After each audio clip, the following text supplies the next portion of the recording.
Your copy of God's Word, our Pew Bible, and turn with me to our passage for this morning, which is Proverbs chapter 1,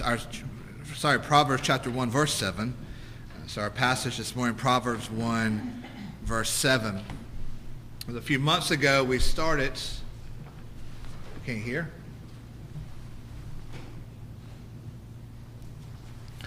Is that better?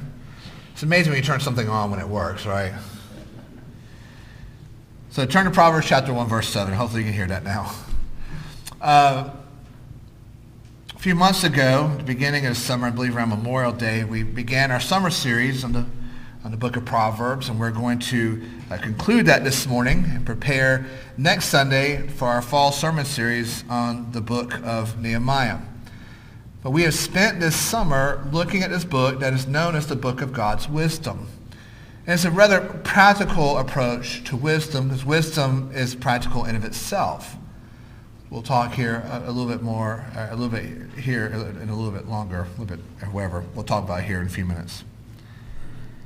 And what we see is that wisdom should always be a part of the life of the people of God.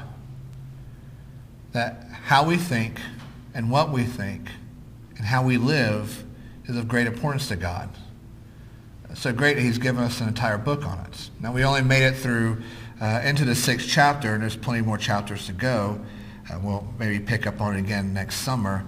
But I believe we've kind of gotten a gist of what this is about. And so we're going to conclude this series this morning by coming to this passage we've looked at the beginning of this series.